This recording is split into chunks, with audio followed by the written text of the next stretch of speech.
Hi, my name is Dan Grissom. Thanks again for checking out UCR's Digital Microfluidic Biochip Static Synthesis Simulator. In this tutorial video, we're basically going to check out, we're going to take you through a very high-level overview of the source code, show you how things flow through a simulator. So let's go ahead and open up Eclipse, and we'll take a look at the main CC, and our C++ MFSim static project. So if we go down to the main function, let's go ahead and make it full screen so we can see it. You'll basically see that in main we have an if-else statement that kind of runs everything. So if this first statement is basically if you pass in arguments on the command line, then it will execute via the command line. However, if you just want to test out your code in a kind of the hard-coded sandbox area, we have you do that here in the else statement. So all you need to do is just comment out this force correct usage, and that will allow you to enter into an area where you can call the functions directly from the code. Now, from the high-level perspective, there's really 4 different functions that you might want to call. We have an entire flow function that you can call, and then that basically calls scheduling, placement, and routing. And then down here you can see that you can actually call scheduling, placement, or routing as individual functions. Okay, so let's first take a look at the entire flow to see how that works. If we hold down here, let's take a look at the arguments that we can pass it. Okay, so when you call the entire flow, you'll see that it takes in a path to an assay file, and that basically just tells you which assay you want to run. It's in the form of a DAG. It also passes in the path to an architecture file. And the architecture file basically just describes the dimensions of the microfluidic chip you have, the locations of any inputs and outputs. It also describes the location of any fixed detection units or heating units. And then we have the scheduler type we pass in. We pass in the placer type, and the router type. And then finally we have a few options like compaction type if we're going to compact the droplets movements. We have the processing engine type, which basically tells us whether we want to move the droplets around in the modules or not worry about that now. And then last is the execution type, which basically tells us if we want to output simulation files or if we want to output a file that can be passed directly to a microfluidic biochip to actually activate electrodes. So let's first take a look at the different scheduler types and placer types. So if we hold down on one of these, it'll take us to an enumeration file, which basically details all of our different options. So you see for the scheduler types, I have a list scheduler, a path scheduler, a genetic scheduler, and some others. For placer, we have a simulated annealing, fixed placer. For router type, we have a few options as well. Okay, so as far as the entire flow, we're just passing in a type. We're not actually passing in a specific router at this point, but just a type, or a type of placer, a type of scheduler. So if we step into this function, we'll see that the first thing it does is it reads the DAG file from the file system. Then it reads the architecture file from the file system. And it basically puts those into data structures that represent all the data that was in those files. Then we create a new synthesis object, and then we actually synthesize the design. So if we step into the constructor of the synthesis object, you'll see that it's just passing in these same arguments, the router type, placer type, scheduler type. And what it's doing is it's coming down. So each synthesis object has, if we step to the header file of the synthesis, it has a generic scheduler, a generic placer, and a generic router, among other things. So whenever we create a new router, it always inherits from the generic scheduler, placer, or router. So heading back, we'll basically see that depending on the type of the scheduler type we decided, whether it was list scheduler or path scheduler or so on, it'll actually create a specific instance of the scheduler. So here we created a list scheduler. Here we created a path scheduler. And we do the same thing for the placer. You'll see we have a generic placer, and depending on which placer type we pass in, we create that specific object. And lastly, for the router, we do the same thing. And then we set specific routing parameters if we need to, such as the compaction type here. So let me step back to the synthesis, the entire flow function. So now that we've created our synthesis object and we have given it the specific type of placer, router, and scheduler, we actually synthesize the design. So very simple, it's easy to follow the flow.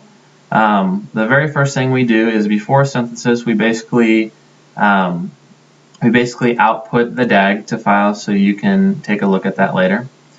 And then once we've read in the input files and outputted the files for your viewing pleasure, we go ahead and we schedule.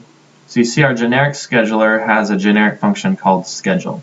So as you can imagine, each one of the individual schedulers actually overrides this scheduling function.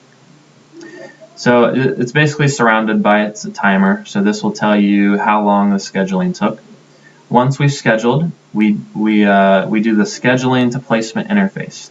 So this chunk of code, all it's really doing is it's just writing the results of the scheduler to a file. That way you can save that file and actually input it to a different placer in the future. After we've created that interface, we do the placement. And so you see here again the placer, the generic placer calls a generic place function, which is overwritten by the specific placer that you implemented or that was already implemented.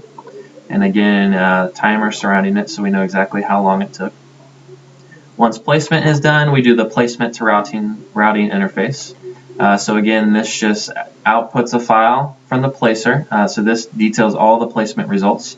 And this can be input by the router. This will be input by the next router in the code, but also we can save that file for later in case maybe months down the road we want to use that same placement for a new router. And lastly, we do routing. Again, our generic routing object calls a generic routing function that's overwritten by the specific router. It's timed. And then finally, the last thing we do here is we call routing. We basically create some routing interface files that can be read by our Java visualizer. So these files that are created here,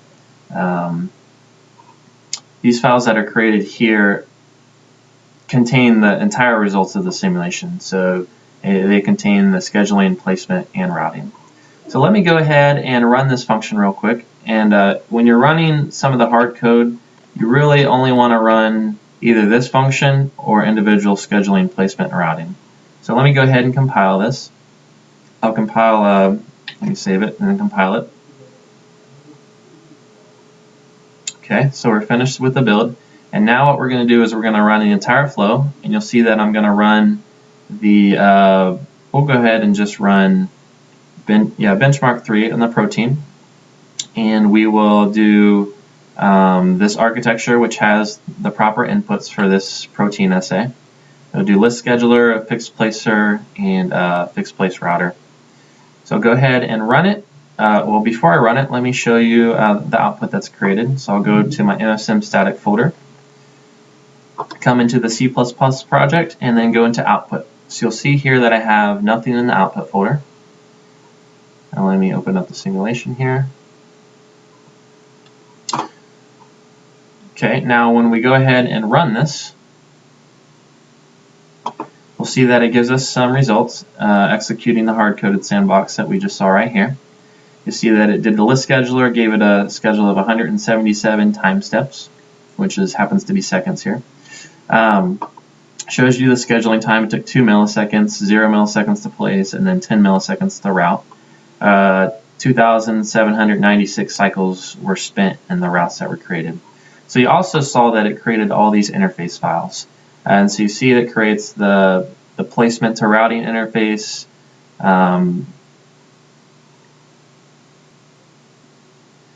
It creates the scheduling to placement interface, and then the output files of the router section, which can be input directly to the Java graphics visualizer.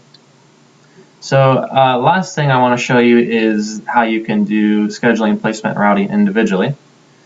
So if we come back here, I'll go ahead and delete these files so you can kind of see what's happening here. come back here, and I basically want to,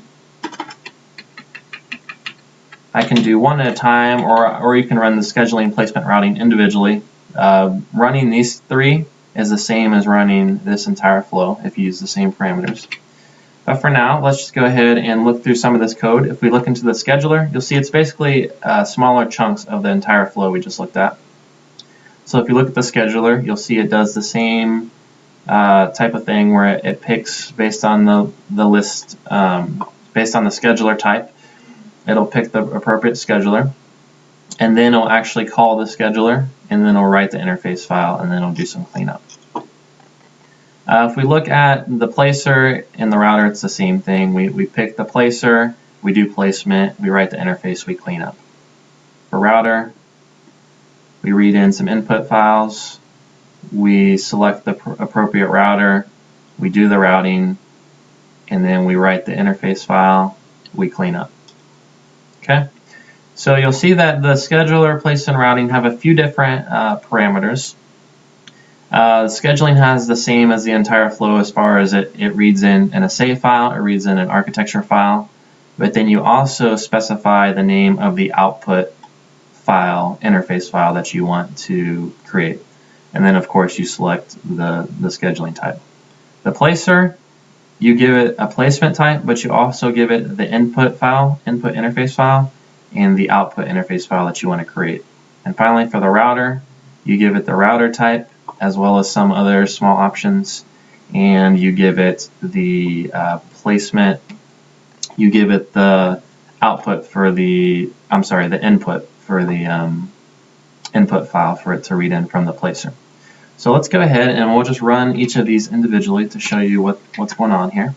So I'll compile with just the scheduler, and again we'll let you see what's created here. So when I play this, you'll see the results. It'll give you the scheduling results, it'll give you how long it took, and it'll also output some of these files right here.